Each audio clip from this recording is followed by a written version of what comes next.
समाअत करना अपनी पाक बारगाह में कबूल मंजूर फरमाए।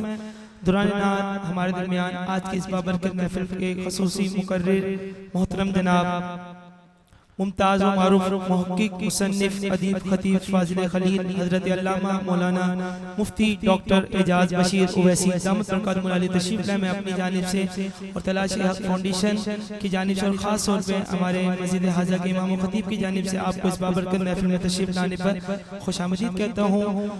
और आज की इस बाबरकत महफिल के मेहमान खसूसी जो अव्वल वक्त से हमारे महफिल में तशरीफ फरमाए क़िबला हज़रत अल्लामा मौलाना मोहम्मद फ़ज़ल अहमद हाशमी दामत बरकातुहु आलिया को भी इस बाबरकत महफिल में तशरीफ लाने पर खुशामदीद कहता हूँ। और मोहतरम जनाब मोहम्मद साजिद साहब जो हमारी आज की इस बाबरकत महफिल में तशरीफ लाए, हमारी मस्जिद की कमेटी से ताल्लुक़ रखते हैं, आपको भी इस बाबरकत महफिल में तशरीफ लाने पर खुशामदीद पेश करता हूँ।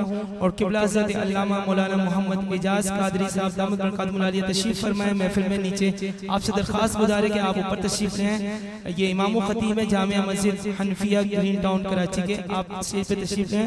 और मैं मुल्तमिस हूँ बिला ताखीर जिन्होंने हुस्ने तकरीर में दूसरी पोजीशन हासिल की, मोहतरम जनाब मोहम्मद आसिफ कादरी को तशरीफ लाएं और अपने इल्मी रूहानी बयान से हमारे कुल्ब को मुनव्वर फरमाएं। इनका ताल्लुक जामिया गौसियत फैलिया ट्रस्ट अजीमपुरा कराची से है। इनसे दरख्वास्त गुजारी तशरीफ लाएं और अपने इल्मी रूहानी बयान से हमारे कुल्ब को मुनव्वर फरमाएं। उसूल बरकत के लिए नारा बुलंद करें, नारे तकबीर, नारे रिसालत, ताजदारे खत्म नबुव्वत।